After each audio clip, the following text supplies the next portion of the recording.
Conspiracy theories, hidden motives, secrets, and inspirations litter the Scream world. The universe has spanned decades across multiple platforms, film, TV, and yeah, technically games. Today, we will be looking at more theories from around the internet regarding the Scream franchise. Let's get into it.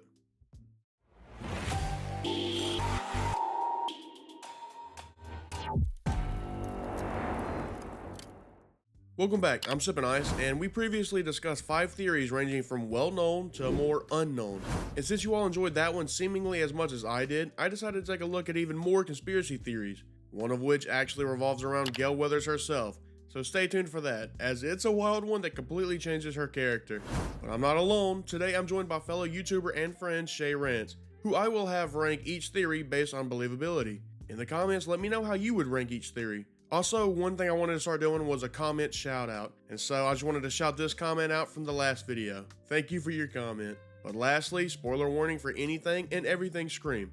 Now, let's stop and take a look at these theories. The first one takes us on over to Scream 4 and claims,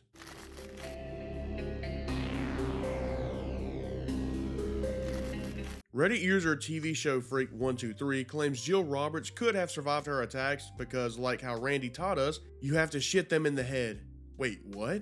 Oh, oops. So for someone that somehow survived the defib abs to the dome piece, would she be able to walk away from a shot to the chest? As pointed out by CBR, this all happened in a hospital, so who's to say she wasn't then nursed back to health? Now, in a real world, Jill obviously isn't making it out of the room, but in a series that is known to have surprise endings and last scares, could it make sense to bring her back in order to take revenge against her cousin? The theory that she is alive is rather broad, with more even speculating deeper, believing that she might be alive and working alongside a certain blonde cop named Judy, or even a man who will be right back. I personally think the deeper you dig, the less likely you're going to be able to find gold. Is Jill alive? Maybe. Is she alive and working with Stu or Judy? Less maybe.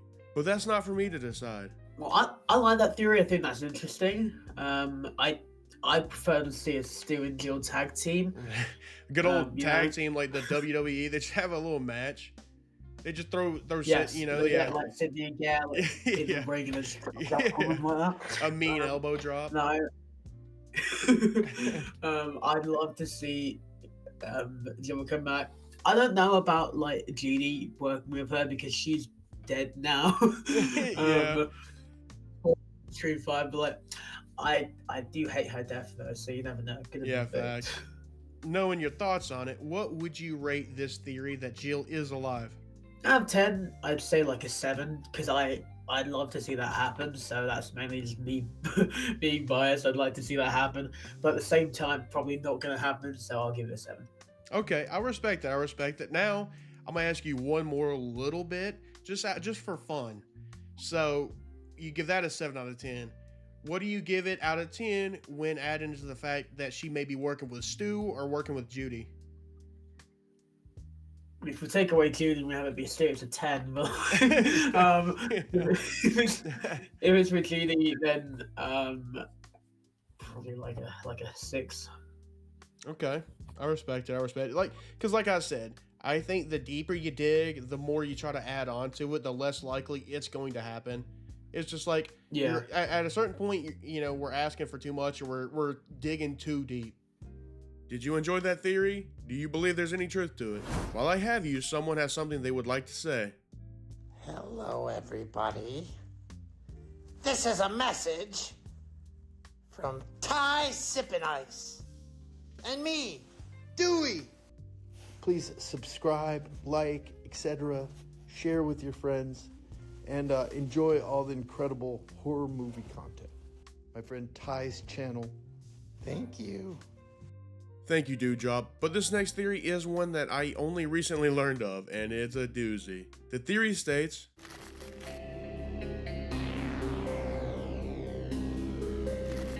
Yeah, I know. Hear me out. Or no, more like hear out user OKYogurtCloset9218, as they are the ones with the theory, which basically claims that Gale Weathers was involved with the crimes that plagued Woodsboro. No, the theory isn't claiming that she ever donned the mask in hopes of slaying the teens, but rather aided those that did. Her motive? The same as it's always been. Fame. The theory only revolves around the original film and isn't connected or intertwined with the sequels. I can just hear you now. Where's the proof?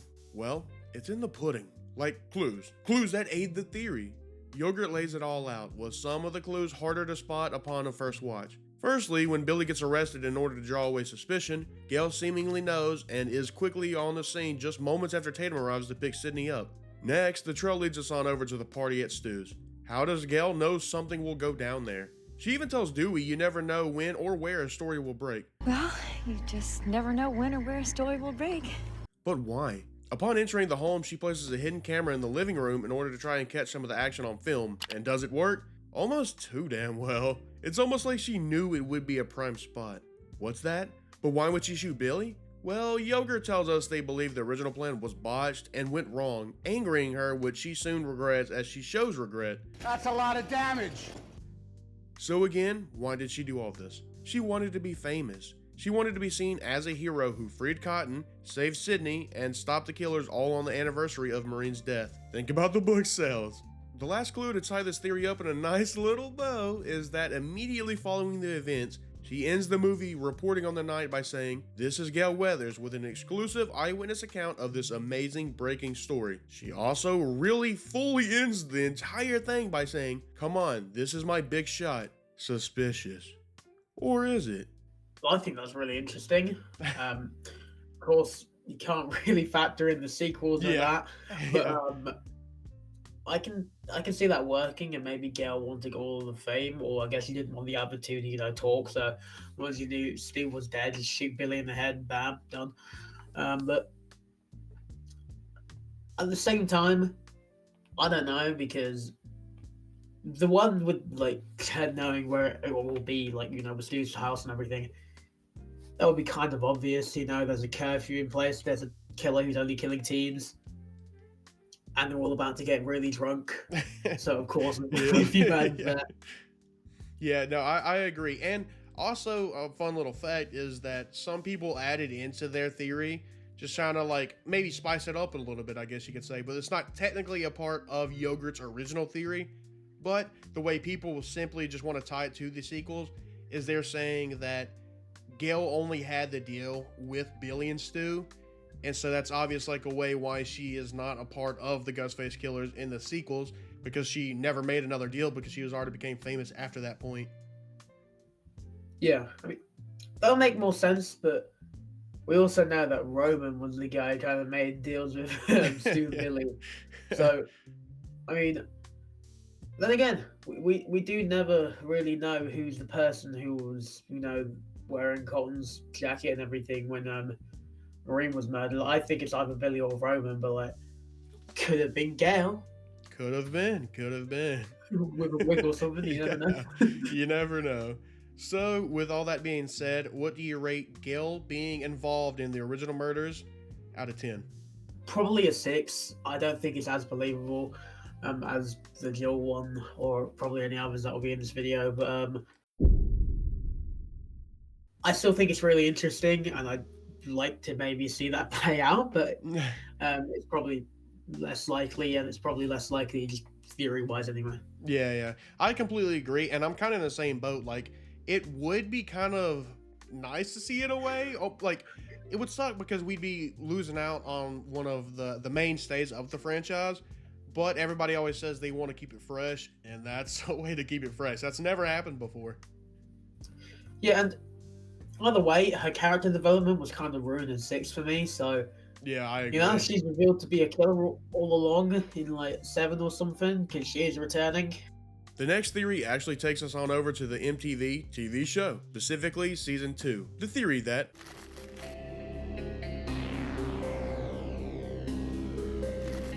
over on the Scream TV series wiki, we learned that maybe Kieran didn't actually work alone in season 2, but had an accomplice in Gustavo Acosta. The theorist quickly sheds any doubt by mentioning how the writers never denied there being 2 killers, but merely that Kieran did all but one of the stabbings. Furthermore, they claim that Gustavo did other things besides that. A few of their clues revolve more in line with aiding Kieran. For instance, when Jake was kidnapped, Kieran was with Emma. In the movie theater, he warned Noah about his investigation into Piper's accomplice in a way to protect Kieran from being found out by Randy Jr. Jokes, trust. I love my dude Noah, he's absolutely goated. But back to the theory. Tequila. Kieran's birthday party had tequila that was laced with ayahuasca, and yes, he could have done that himself, But the thing is, the party was a surprise party. He wasn't aware in time to be able to lace the alcohol and have it sent to his home. But you know who would? Yeah. Not convinced? Well, here's even more clues. We all know Gustavo had a connection with Brooke. Bro basically stalked her. Nearing the end of episode 2, Brooke texts Jake that she is heading over to his house. Once there, we see Gustavo off in the distance watching her. The only way he could have known that Brooke would go to Jake's house that night is if he had Jake's phone and saw the text. Is this theory reaching, or is there some truth to it? You know, I can believe that. And the thing about the ayahuasca laced tequila is, didn't he literally say that he did ayahuasca before and that it makes him calm in the show? I want to say yes, but it's been a little while since I've seen season 2. I can't lie. Yeah, I'm rewatching season 1 at the moment for a video, but I'm yet to get to season 2. So from what I remember, I think he'd already done ayahuasca already. And honestly, I can see it because he was a creepy dude. Yeah. And even though I'm pretty sure Emma's dad was the one who killed Kieran in the end, it could have been him.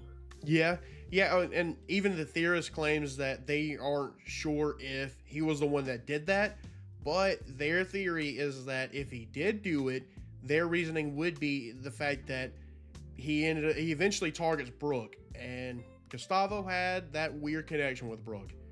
And so maybe he saw that as, hey, you mess with Brooke, so I'm gonna mess with you, and went after him. Yeah. So Shay, what would you rate Gustavo Acosta being the second killer in Scream MTV Show Season 2 out of 10? I give it a 9. Just because, okay, if anyone comes to anything, I haven't seen it in ages, but if there's anything which, makes him, innocent, I haven't seen it in ages, but that's fairly believable to me. He said he'd done ayahuasca before, he had that weird obsession with Brooke. Pretty sure they do start dating later in the season, even though it's for a little while, because I'm pretty sure she finds out he's a weird stalker guy. But a weird stalker guy. What a perfect description. But yeah, I can see that being believable. Okay, I like that. Hey, high score. The next theory is something, all right. And because of that, let's do something a little different. For this one, the theory claims that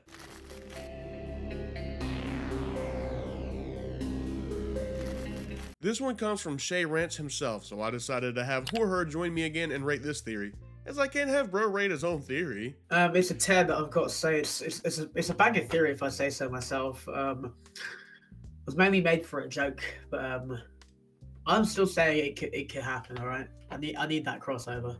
But first, let me give a brief synopsis of his theory. So firstly, this theory relies on the plain and simple mega theory that Stu is in fact alive. Shay claims that after the events of the first movie, Stu's rich parents were able to pay off some officers in order to basically sneak him out and away from Woodsboro. But where? To a nearby town called Coolsville. He changed his identity and found a new group of friends named Fred, Daphne, Velma, and Scooby-Doo. For years, he was living as this man named Shaggy until one day the police inevitably find some DNA that ties him to Woodsboro, which causes his return in the upcoming Scream 7. This theory is definitely out there, and while I don't obviously believe it, I respect it for the connection to Scooby-Doo and how much fun it is.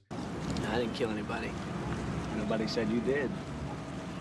You can't keep getting away with it! You can't keep getting away with it! But HorrHer, is there any way to it? I love the creativity. I mean, let's be honest, Matthew Lillard is a great actor, and both roles he did amazingly in. But do I see that as being realistic? No, I don't see that as something that has happened. I have definitely seen the Stu's parents paying off the police theory before, but this is a brand new twist, and I mean, on its own, that's a little bit more believable. But yeah, no, I don't see that, Shay. I don't know where he's got that from, but it's very creative, so I like it. It is very creative. I will give him that. It is very creative.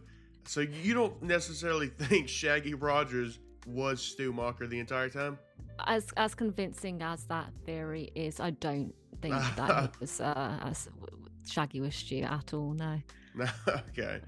So, all right. His video has a little bit more explanations of it, and that video will be, linked down below, so go check that out, if you guys want to go see that. But HorrHer, the theory that Stu is Shaggy Rogers, what do you rate that 1 to 10? 1. 1, okay. Yeah, definitely a 1. Solid. It's a wild theory. It's fun and creative, but a wild theory. It is wild, but I mean, anybody feel free to correct me down in the comments. I'm always open to a good debate about it. Oh yeah, for sure. And you never know. What if in Scream 7 we just see Stu with, Shaggy's hair? Scooby-Doo just alongside him. Yeah. Hey, it'd be a big twist. It certainly would. I thank you for doing this. I appreciate it. No, thank you for asking. Oh yeah, for sure. Up next is a conspiracy theory that me and HorrHer actually thought up in the previous video. And well, it turns out we actually weren't the only ones who thought that. What if?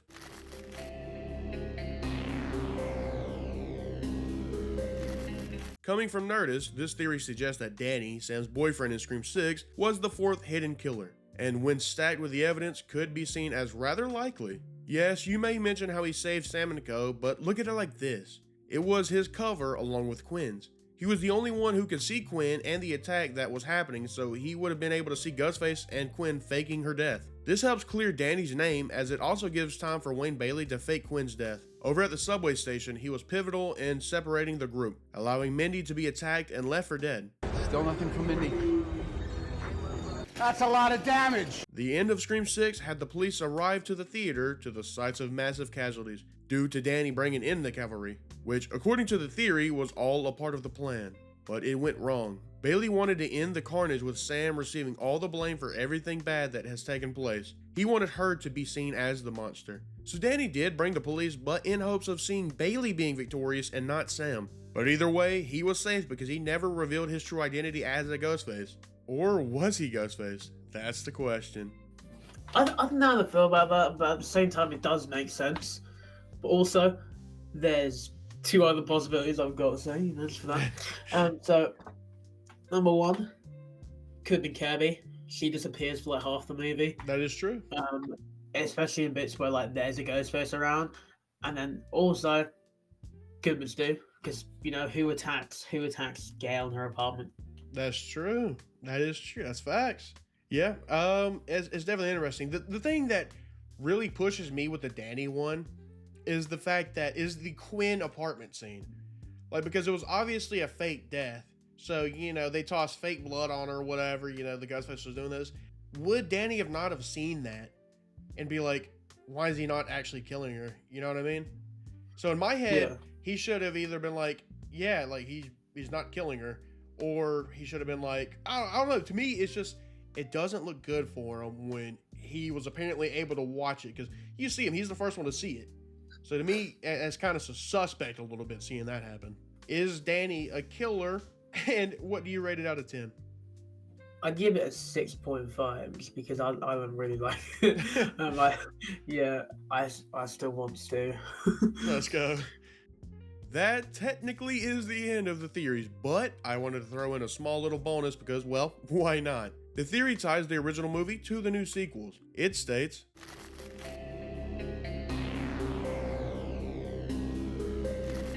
yeah, this theory claims that Sam and Tara's mom, Christina Carpenter, was in Scream 1996. Granted, she didn't play a very large role or much of a role at all, but according to this theory, she was there. According to user Is For Real, we see her during a moment between Sydney and Billy. While brief, she passes by them while at school. As they talk, a girl with short black hair walks by, and following shortly after is her friend who yells after her. What does she say? Chrissy, wake up. I don't like this! No, not that. Thankfully, not that. She said, Chrissy, wait up. And while Chrissy isn't Christina, it is typically used as the way to shorten the name, just how Robert is shortened to Rob. Now, this was obviously before Christina Carpenter was a character, but maybe that's why they chose that name in Scream 5 as a way to retcon her into the original movie. Maybe, maybe not. What do you think, Shay? I can see that working, but at the same time, I still would have wanted to see her actually show up in those new movies. But if it's a way to actually connect her to the original ones, then yeah, I'd say that works perfectly, because it's not really like too shove it in your face. It's more of like a blink and you miss it moment. I think that could work. Because then again, who was the guy's face who like attacked like Sydney in the store? I don't know if they necessarily confirmed. I think it was almost Could that rumored to have be been like a prankster. Yeah, I mean, it could have been. Matter of fact, it could have been because she was mad about the Billy situation. Because obviously during this time is when she gets pregnant from Billy, and that's when she gets ready to have, Sam. But yeah, well, I said like Morgan is there in the store stalking her. Yeah. So Shay, out of 10, what do you rate the fact that Christina Carpenter is in Scream '96? I give it like an 8. I think it could work, especially connecting to the newer ones. Even though would have much preferred for her to actually show up. But yeah. The way I look at it is because obviously it was very, very, very, very heavily hinted that she was apparently going to show up in the original script to Scream 7, but since we'll never have that, this may be the only way to tie Scream 5 and 6 to the original movies. So in my head canon, I'm going to see it as so in a way. Just that way, there's at least something tying them to the original more than just a few legacy characters. Yeah, that works. And also, I mean, I heard like there's one of those originals she was going to be the killer, and if so, then like that's random. But, like, the word. yeah. But that's my thing. Is it would be nice. It just adds more lore. This franchise is big on lore, and so that just would have been another aspect that I thought would have been great. But I just want to say thank you, Shay. I appreciate you hopping on and doing this for me, man. Of course, yeah. I mean, I love Scream. It's my favorite horror franchise, besides maybe Horror. But yeah, it's an Evil Bong. Yeah, it's a great franchise. I love all the movies. Steve's friend, obviously, Before we end the video, I just want to say shout out to Shay. Y'all make sure y'all go subscribe to him if you haven't already. His link will be down in the description below. That's been 5 more conspiracy theories of the Scream universe, with a little bonus tossed in. And here's the final rankings for each of the theories. Which one seems more believable to you, and which one should be ranked a little higher, or which one should be ranked a little lower? Let me know. Does any of them seem real or at least plausible to you? Let me know what you rate them down below, and be sure to leave me your theories as well. Let's have a conversation. Some of these theories personally are a little out there, but as with most, they are fun and a great way to talk about our favorite franchise together. Would you like to see another part on Scream or another franchise? Let me know by liking the video. Thanks again to Shay for joining me. Be sure to check out his channel down in the description. If you enjoyed this video and haven't actually seen part 1, click here. Stay chill, and I will see you next time.